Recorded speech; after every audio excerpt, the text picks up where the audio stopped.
Welcome, everybody. Thank you for joining us for tonight's Black History Month webinar, sponsored by the Center for African and African American Studies in the Department of Anthropology at Rice. My name is Mary Prendergast. I'm in the Anthropology Department at Rice. And before I introduce our speaker for this evening, I'll remind you to please just use the Q&A box if you wish to submit a question during the talk.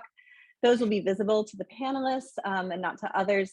And then at the end of the talk, Adrienne Rooney, a PhD candidate in art history at Rice, will moderate the Q&A session. It's a real honor for me tonight to be able to introduce somebody whom I admire very much, Professor Susan McIntosh. She is the Herbert S. Autry Professor in Anthropology at Rice. And many of you from the Rice community will know her as the recent interim dean of social sciences, a position she held for 2 years, helping us navigate through this pandemic. Professor McIntosh has been at Rice for nearly 4 decades. And during her time here, she has helped build a program that is widely recognized globally as one of the strongest in African archaeology, and particularly in its training of new generations of scholars. She has trained students from Mali, Nigeria, and Senegal, who have gone on to become leaders in their fields and in the protection of African cultural heritage. As the co-director of the Geno Archaeological Project in Mali, she began scholarship that set a new way forward for thinking about the ancient African city, and her work influenced worldwide archaeological debates about the origins of urban complex societies and states, helping put Africa into a global discourse in which the continent's history was often overlooked. She has worked extensively at other urban sites in West Africa, in the inland Niger Delta and the middle Senegal Valley, and helped shape our understanding of early roots of the trans-Saharan trade networks. She's published 7 books, dozens of articles, and is widely recognized as a leading authority in African archaeology, and has served the Africanist professional community through her many leadership positions over the years in our professional societies and our editorial boards. And finally, and perhaps most pertinent to tonight's lecture, she served for 2 terms as a presidential appointee from 1996 to 2003 on a committee that advised the United States President and the State Department on the protection of international cultural heritage and the implementation of the 1970 UNESCO Convention. Tonight, Professor McIntosh will speak to us on a topic that is gaining renewed urgency as curating institutions and state governments, such as those of France and Germany, evaluate the colonial origins of their African collections and begin considering processes of repatriation and restitution. Her talk is entitled Repatriating Africa's Looted Heritage, Progress and Process. Please join me in welcoming Professor McIntosh. Thank you. Thank you, Mary, for those very kind words. And I also want to thank Professor Tony, for the invitation to present on this final day of Black History Month. I am both pleased and honored to be able to speak on a topic that I am so passionate about, African cultural heritage. So I'll just share my screen now. Over the past several years, the cause of repatriation of Africa's cultural heritage held in global North museums has gained remarkable momentum. The push to return African cultural objects has become a global movement, bringing long-awaited action to the quest initiated decades ago by newly independent African nations. French President Emmanuel Macron's pledge in 2017 to return African heritage to Africa galvanized the movement, and this received further impetus by the report of the committee that Macron created to study repatriation. The 2018 Savoy-Sarr report recommended repatriation upon request by African governments. Senegal, Mali, Chad, Ivory Coast, Ethiopia, and Madagascar have already submitted claims for restitution to France. And last year, France has returned 26 items from the Kingdom of Dahomey to Benin. More recently, Dan Hicks' widely publicized 2020 book, The Brutish Museums, focuses on the Benin bronzes to argue that decolonization of museums requires the repatriation of looted materials that perpetuate the Eurocentric and racist narratives resident in museum displays. Nigeria has subsequently secured agreements from a significant number of museums in the US, Ireland, Scotland, and Germany for return of materials in their collections that were looted from the Royal Palace in Benin City. during the British punitive expedition of 1897. While it is certainly true, as Hicks and others have argued, that this dramatic shift in cultural politics is linked to broader movements protesting memorials to white supremacy and colonialism. For example, demands for the removal of Confederate memorials in the US and statues of colonial icons such as Cecil Rhodes in South Africa. And that it is also linked to movements calling for racial justice and an end to anti-Black violence. I want to highlight in this talk how the accelerating pace of restitution rests on a foundation of decades-long development and implementation of international agreements and procedural mechanisms for repatriation of cultural property. For example, ethical curation protocols for rigorous provenance research into the source of cultural items in collections and procedures for appropriate restitution were developed in the 1990s as part of the Native American Graves Protection and Repatriation Act, NAGPRA, and also the Washington Principles on Nazi confiscated art.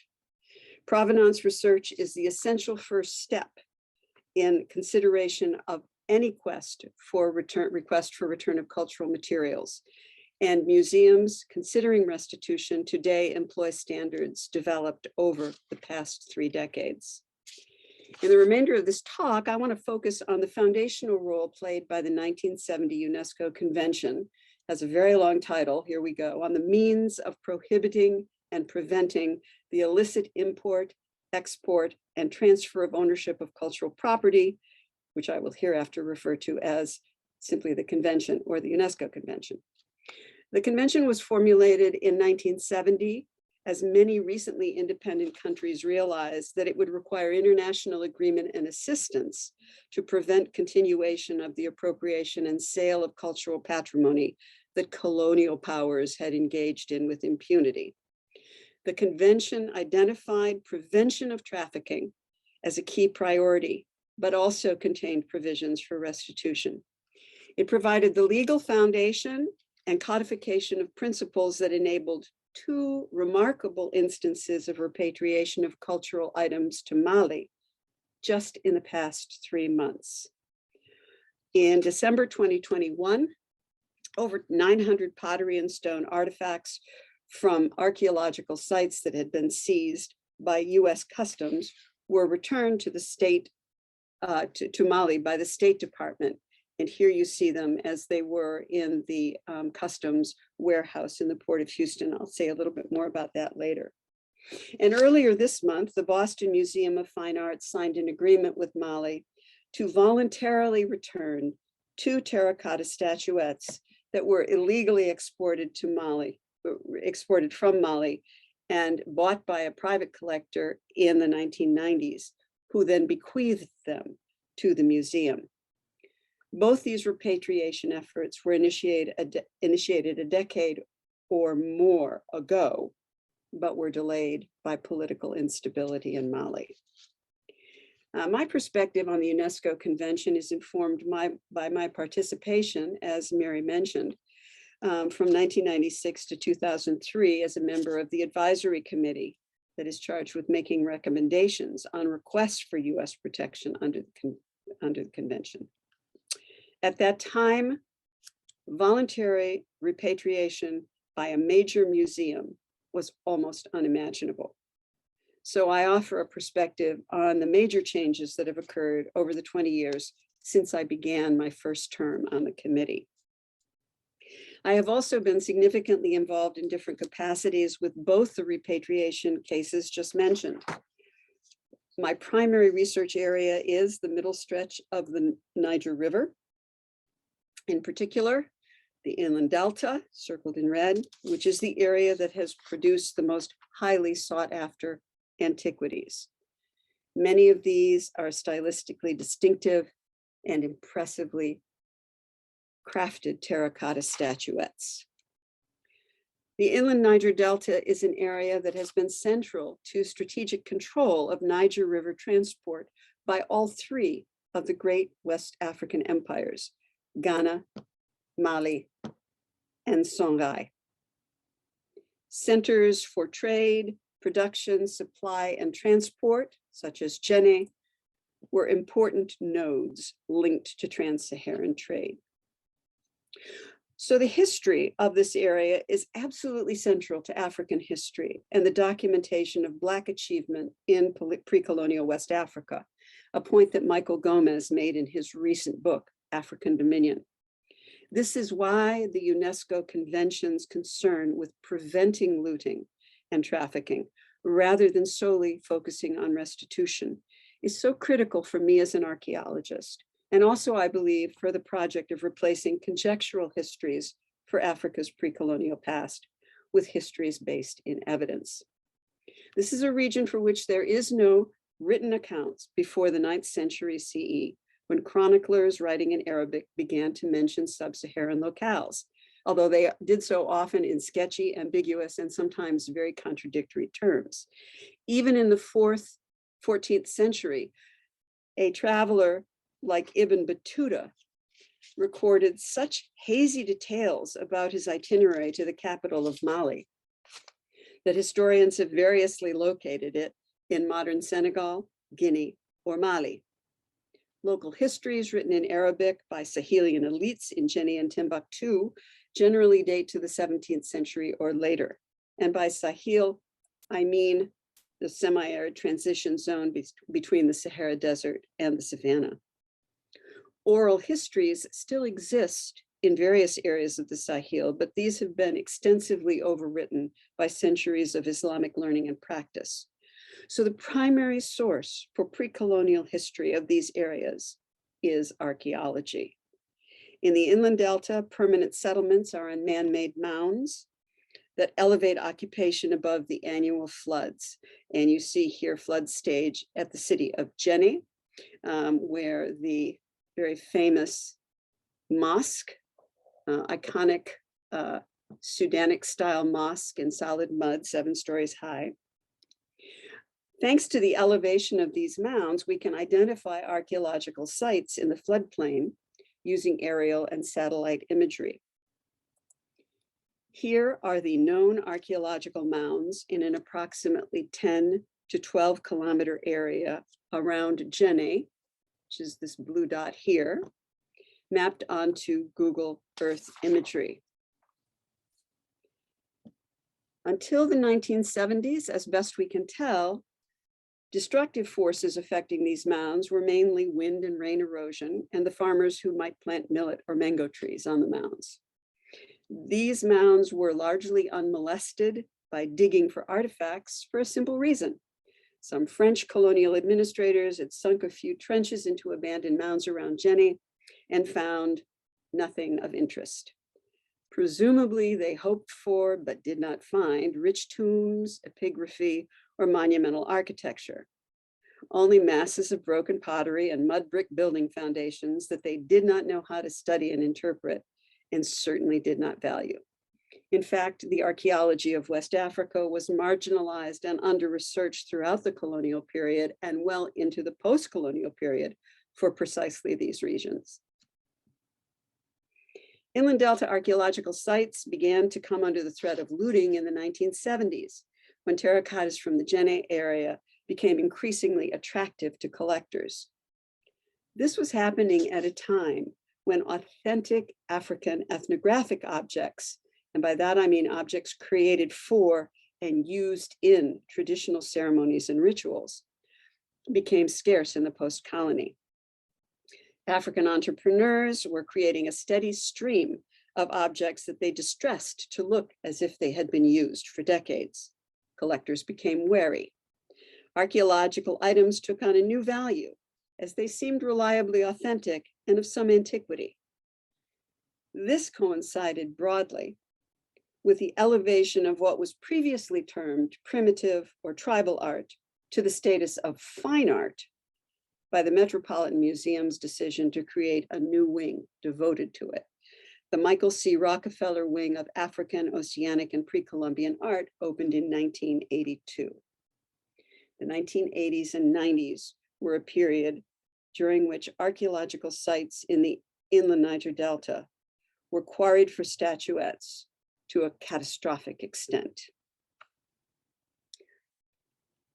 The soaring prices for terracottas enabled local middlemen serving major dealers to hire scores of men, seen here on the right, to dismantle archaeological mounds in their entirety. This is just part of a team that might number up to 100 men trenching their way through sites.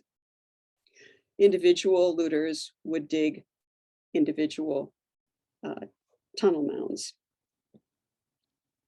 In 1991, Sotheby's offered this terracotta ram for sale and ignored Molly's request to withdraw it from the auction in view of evidence that it was recently looted and illegally exported.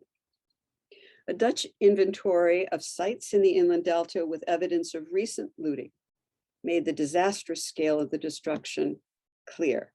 And on the left, we see mounds visited by the survey team. And this is in an area of about 75 kilometers length between Djenné and Mopti along the Bani and Niger rivers. And on the right, that same area with mapping mounds with evidence of looting. The larger circles indicate mounds were affected by over 70% of the mound surface. The remaining 400-kilometer length of the Niger floodplain to the north has not been surveyed. In the face of such destruction of its archaeological patrimony, Mali requested protection from the US under the UNESCO Convention in 1993. So some brief background on how the US has implemented the convention is relevant here. In 1992, the United States became the first major art importing country to ratify the convention, with the proviso that implementing legislation would be required. The United States was not going to implement all 26 articles of the convention. Drafting the implementing legislation took 11 years of exhausting and contentious skirmishes in Congress with the art dealer community. The National Association of Dealers in Ancient Oriental and Primitive Art claimed on their website as of 1999 that its members were instrumental in crafting the Cultural Property Implementation Act, CPIA, passed by Congress in 1982. The CPIA implemented only one of the convention's 14 articles dealing specifically with actions and responsibilities of signatory countries with regard to illicit traffic in cultural patrimony. The CPIA does the following in respect of Article 9 of the convention. It identifies import restrictions as a remedy when national patrimony is in jeopardy.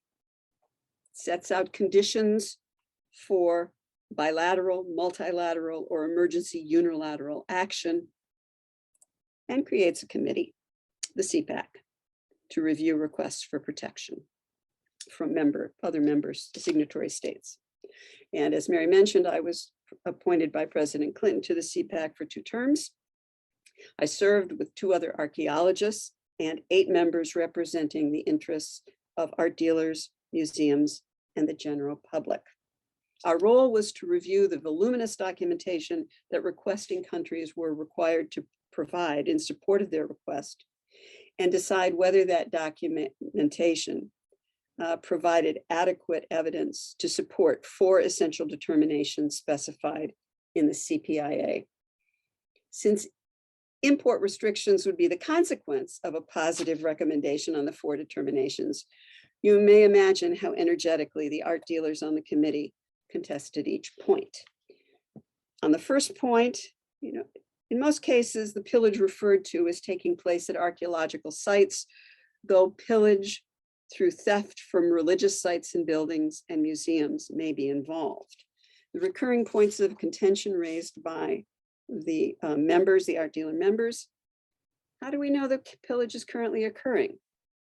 This is a particular problem for requesting countries where looting by vaqueros or tombaroli is a tradition going back a century or more. Dealers wanted to know, how do you know those holes are actually recent? This is where Mali offered very little ambiguity or opportunities for denial of recent looting. Digging for terracottas only began in earnest after 1975. In face of overwhelming evidence for recent and ongoing looting in Mali, CPAC responded to Mali's request for protection with a recommendation for immediate implementation of unilateral emergency restrictions on inland delta antiquities in 1993. A second determination, also a frequent point of contention. How substantial do the measures taken have to be? Are any measures, however modest, sufficient? What standard should we use? We debated that one endlessly for virtually every request that came in.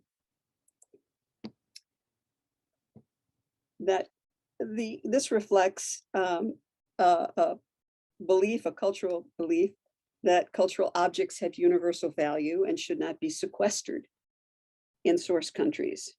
Dealers obviously would like objects to circulate via the marketplace, but programs of loans to museums, both temporary and long-term, and traveling exhibitions can meet these concerns and should be addressed in the documentation.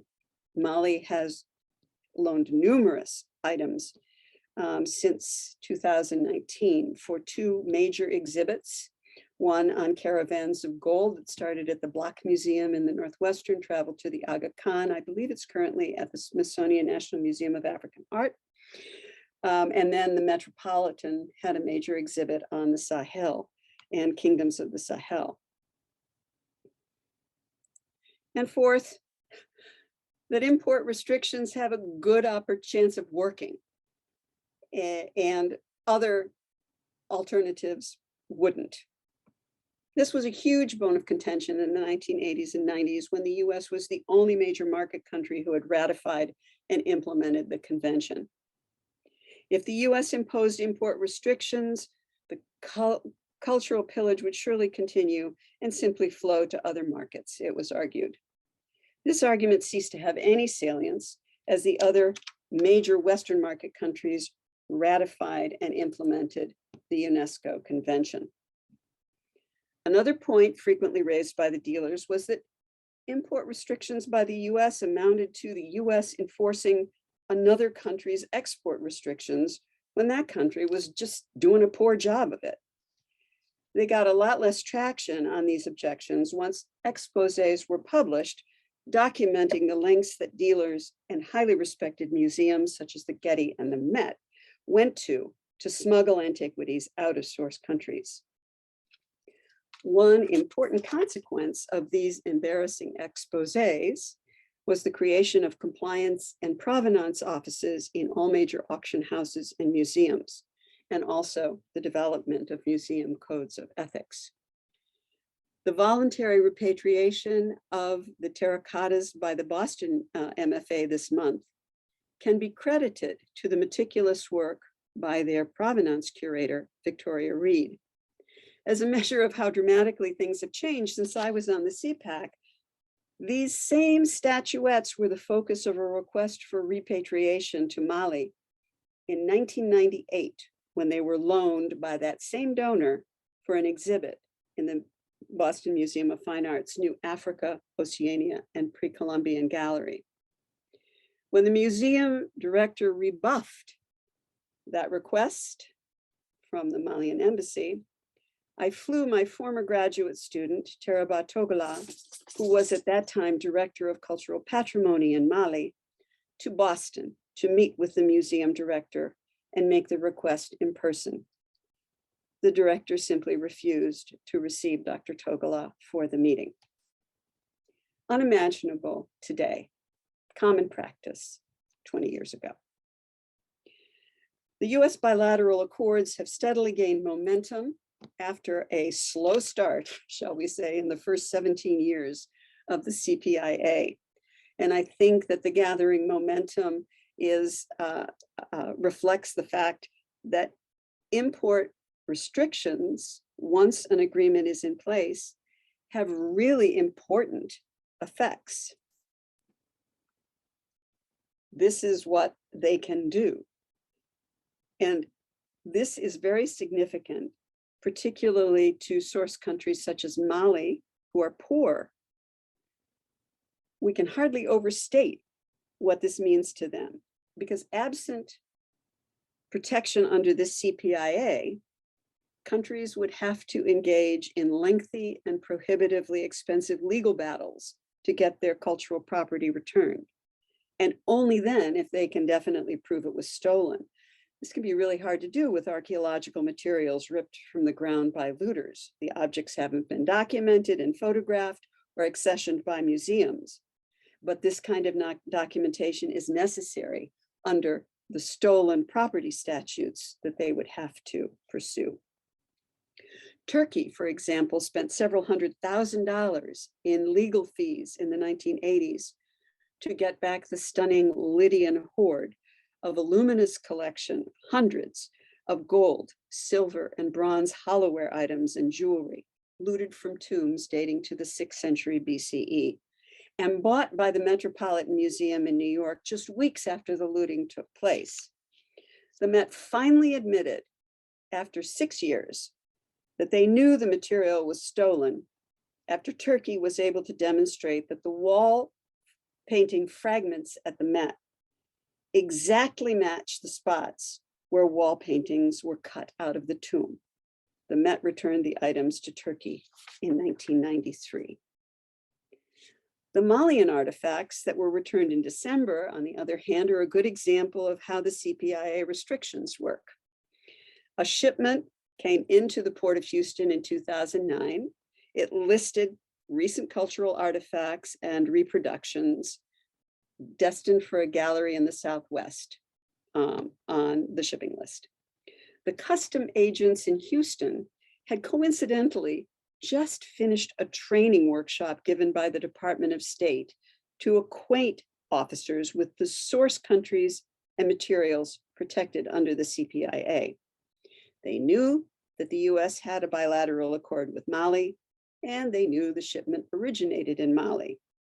So they went to the quite extraordinary trouble of unpacking the massive shipping crates and unwrapping the items from their protective bubble wrap. They then called me in as an expert in Malian antiquities to assess the materials and see if any belonged to restricted archaeological categories. There were a lot of recent wooden carved objects, but there were also items that I immediately recognized as pottery and stone tools from sites along the Niger River, specifically large funerary urns, painted pottery, and masses of stone tools. I also recognized stone carvings from Nigeria, but the US had no accord with Nigeria at the time, so they were not subject to restrictions. I wrote my detailed report and knew that Customs would be conducting inquiries as to why none of the archaeological artifacts were included on the export permission from Mali. I then heard no more until I read about the repatriation at the end of last year in the New York Times and Smithsonian Magazine. You may imagine how delighted I was to know about it. As reparations under the convention have become more common, the cost to dealers, collectors, and museums has risen dramatically. France has repatriated thousands of artifacts to Mali that they've intercepted at the border. For Mali, these import restrictions, combined with their own internal efforts to control looting, install guards on major archaeological sites, and educate their population on the protection of archaeological patrimony, have been remarkably effective.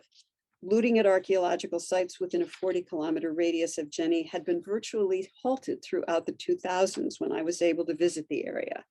That was no longer possible after 2012, when Islamist extremists linked to Al-Qaeda and the Islamic State infiltrated northern Mali, and the government fell in a coup d'etat. Since then, the Islamist factions have multiplied and gained control of the entire middle Niger region, including the inland Niger Delta. In other areas where ISIS is active, Libya, Iraq, Syria, they have systematically pillaged sites for antiquities to sell. So I'm deeply concerned about the fate of the archaeological sites. What drives the destruction of sites by looting is the desire for antique cultural artifacts.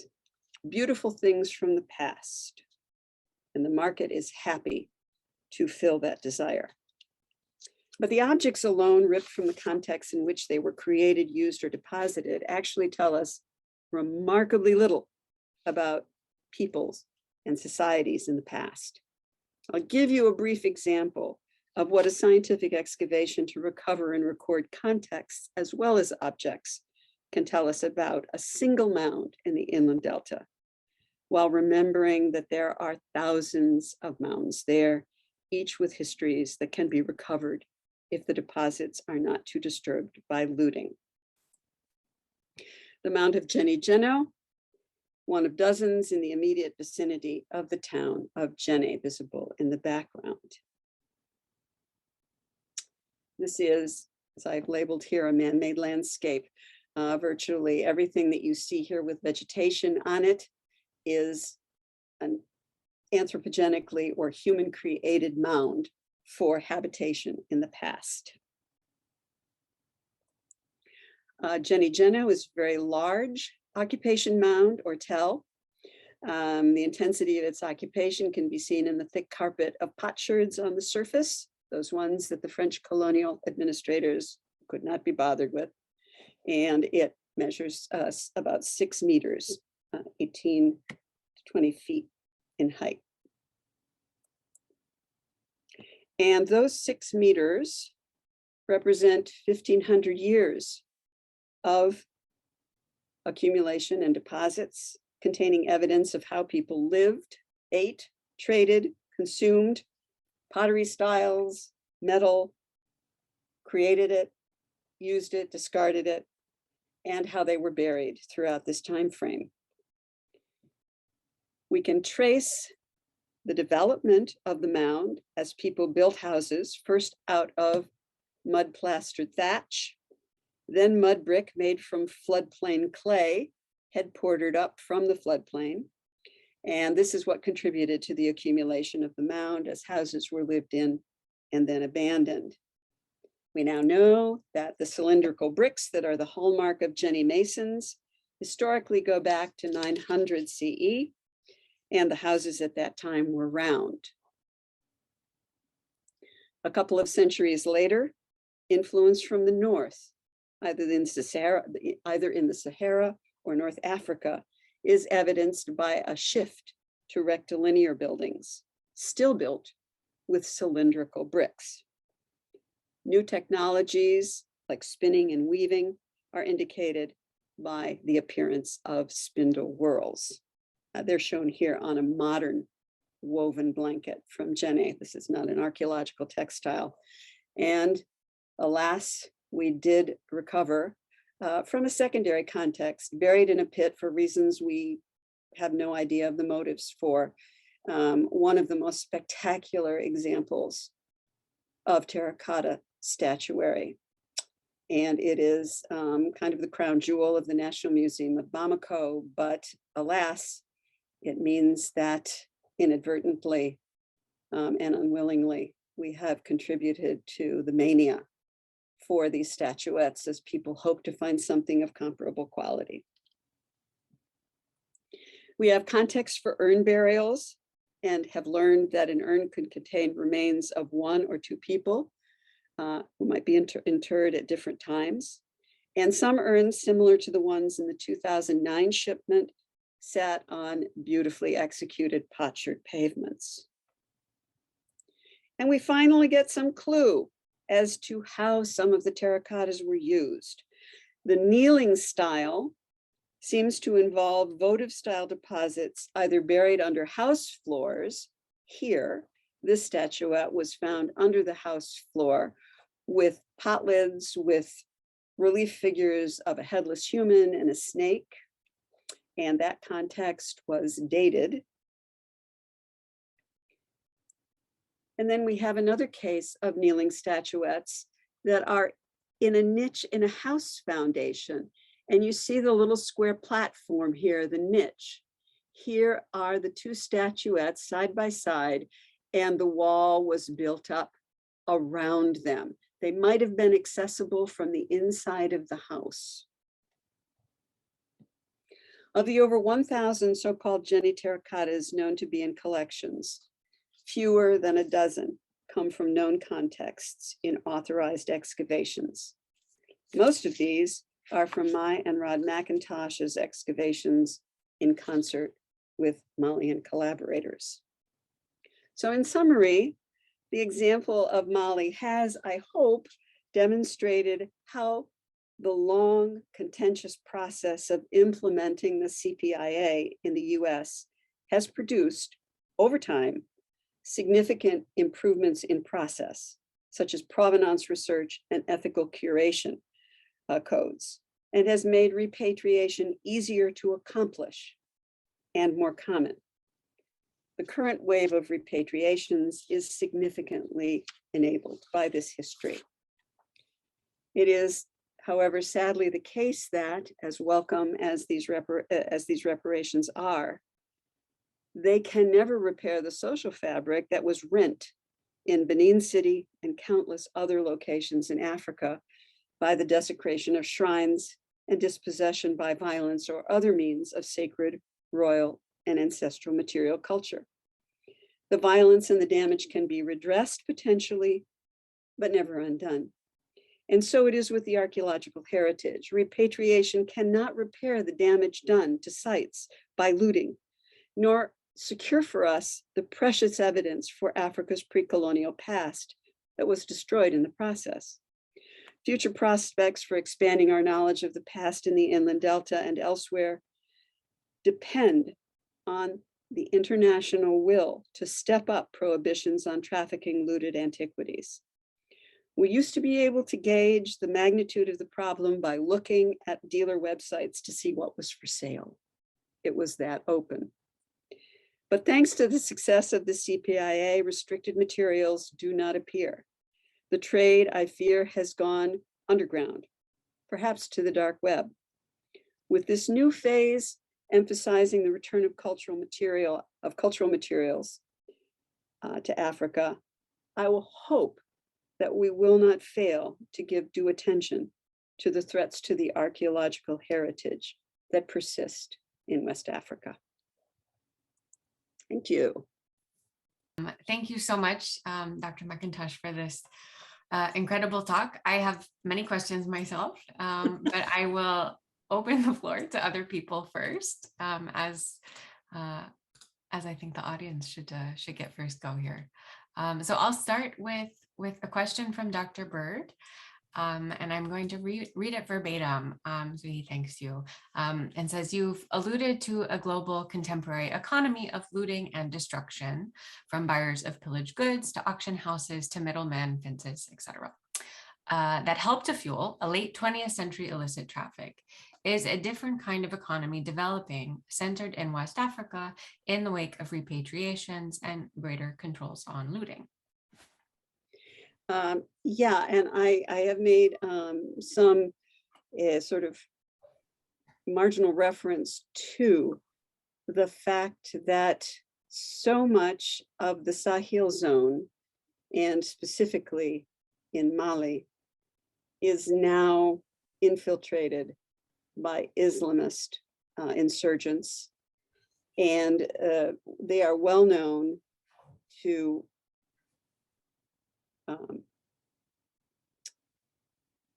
support their presence, their activities through a number of activities.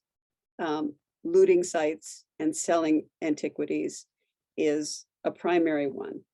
I am very interested in getting involved in satellite imagery to detect looting.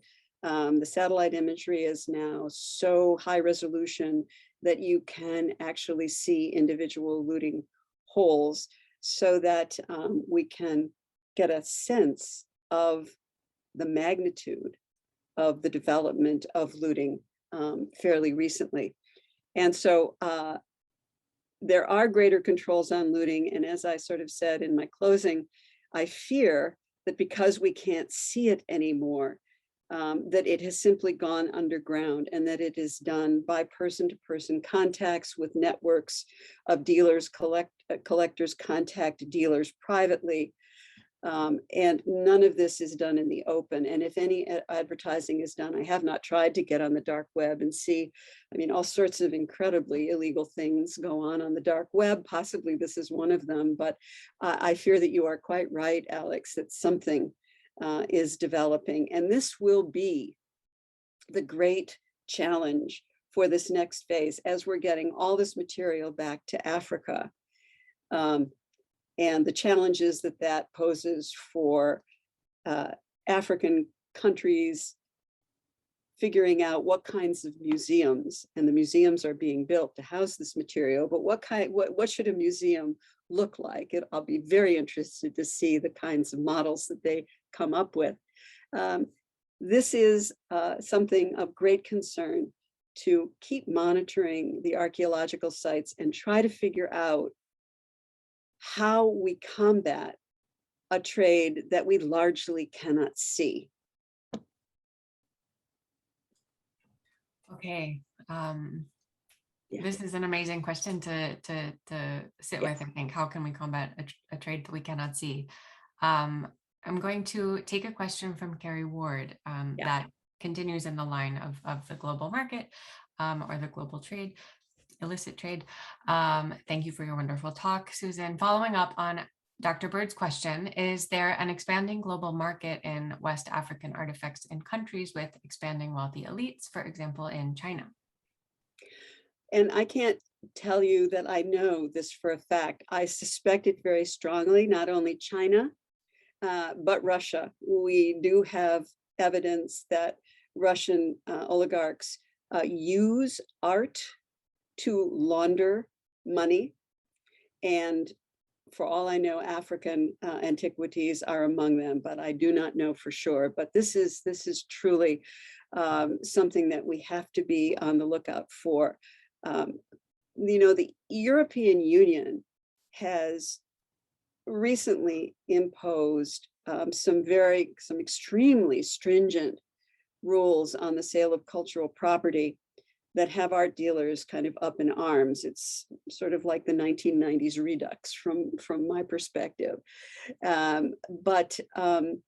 So the wealthy folks getting wealthier in parts of the European Union may not be part of this problem. You're right, we need to look elsewhere. Japan has been a prime consumer of art and African art, but Japan is, of course, a signatory to the UNESCO convention. So, and so is China. But as we have been talking about, a lot of this trade seems to be going under the radar. So it isn't clear how different countries are observing their responsibilities as signatories to the UNESCO convention. Thank you for this answer. There is another question in the Q&A, but I'm going to insert one of my own questions now, just to Sure. because it fits in. Please share more questions, dear audience. Since you spoke of this illicit trade that we cannot see, I'm curious about why SIPA referred to, or I think referred to looting that was happening at the present, that was somehow provable at the present rather than in the historical past or the colonial past. And I'm wondering if that's because there was kind of another avenue for that material, or if it wasn't of concern within UNESCO at that moment. Let me see if I've understood your question. You're asking, why were the dealers so concerned to identify current looting as opposed to earlier looting? I'm asking why there was a focus on identifying current looting as opposed to, in addition, thinking about the existence of colonially looted objects in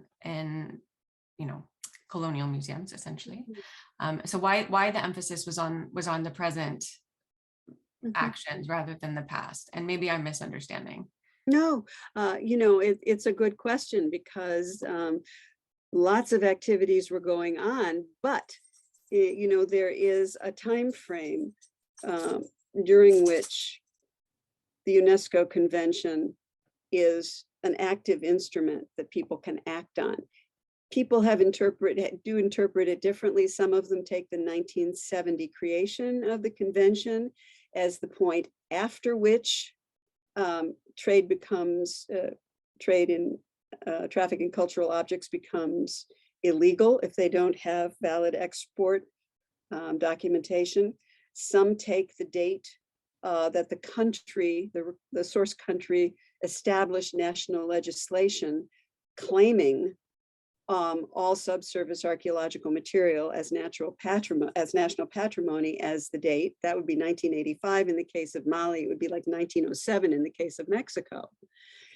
But basically, it's the constraints placed by the implementing legislation that there is essentially a situation of ongoing pillage and looting that we know about that needs a remedy. We can't remedy past looting that took place decades ago, but we can deter current and ongoing looting, which is the purpose of the statute. So I think that that's the main reason that they were concerned with it. Does that answer what you wanted to know?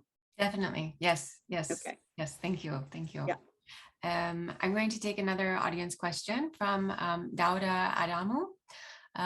He says, my interest is in the religious interpretations of these artifacts. How are they translated in the museum? Are those in the U.S. Museum accessible, in U.S. museums accessible for someone who wants to research on their religious meaning? How do contemporary dominance, contemporary religions of places from where these arts were looted affect their conservation today? So, yeah, such an interesting question. Thank you. I think the answer is it varies, and it varies depending on the type of museum.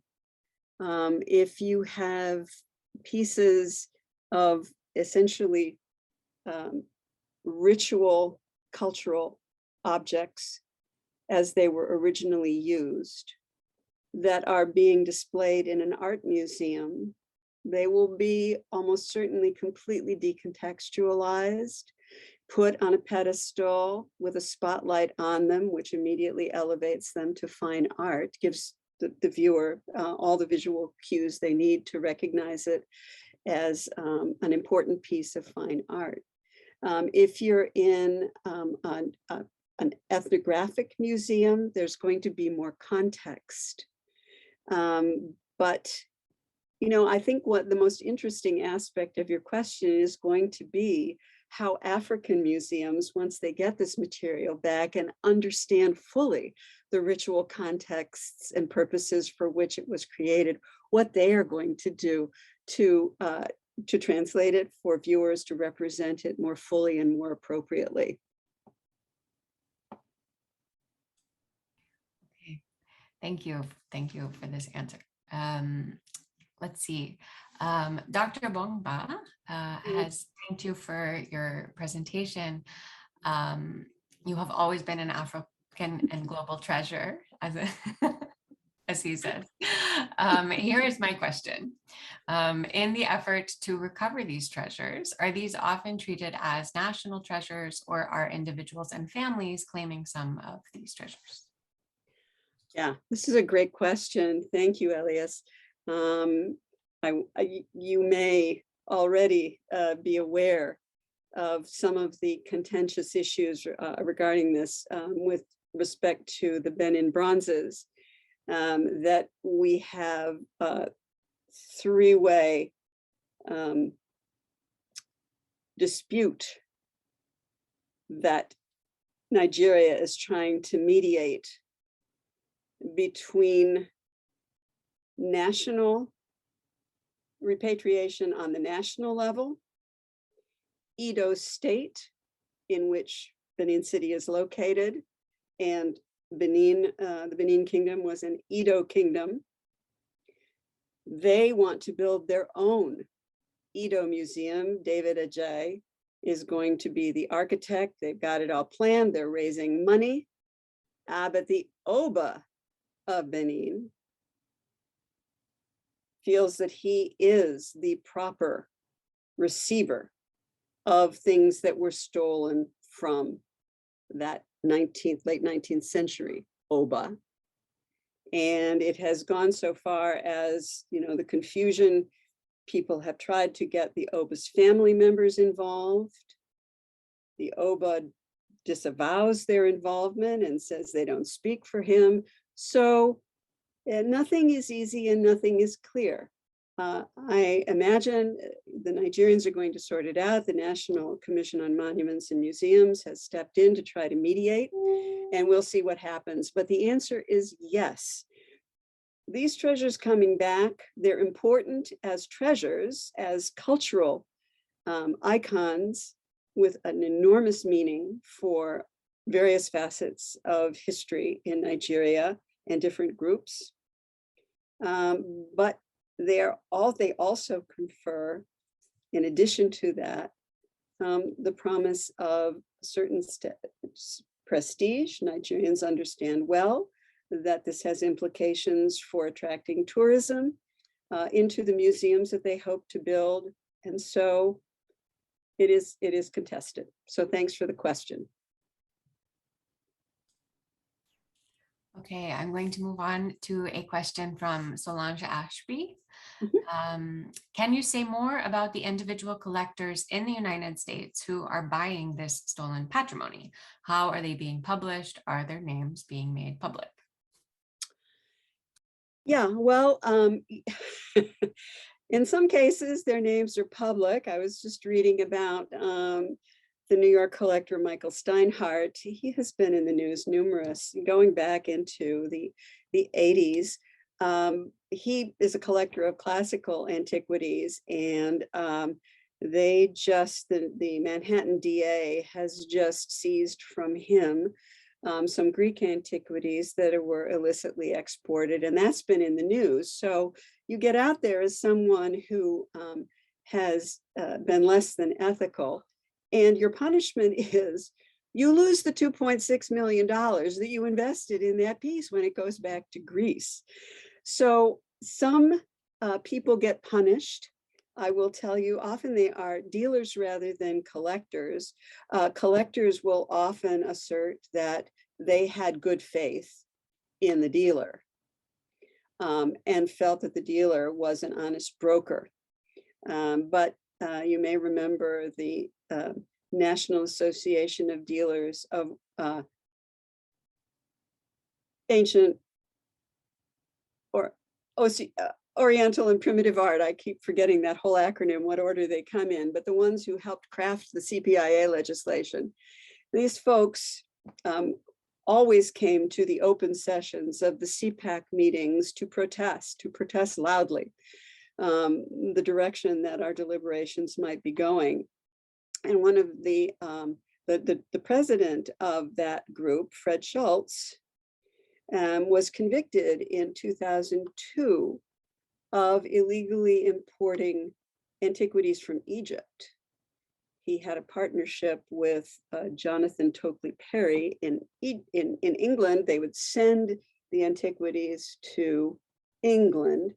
Perry would paint them up as some sort of modern replica. These would be like granite heads, basalt heads, and then send them to New York so they'd come in as modern, reproductions.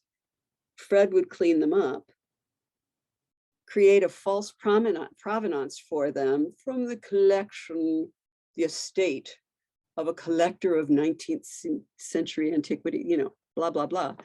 And off they would go. So he served 3 years in prison for that. So some people get punished. Thank you for this answer. I'm going to ask another question of my own while we wait for additional audience questions. And this is feel free to not answer this if you wish. But I'm curious. I think you mentioned Houston twice, in relation to Houston. Yes, in relation to a large group of objects found in 2009 and again in 2021. So I'm curious whether Houston is kind of a key port for importing looted objects. I know you mentioned New York in relation to the Met and LA in relation to the Getty. So I'm curious what the story with Houston is, if it's fair to think of kind of main ports or not in this market. Yeah, actually, that shipment that came into Houston in 2009 was rerouted for reasons I don't know. It was originally destined to enter the US in New York via the port there. New York tends to be a favored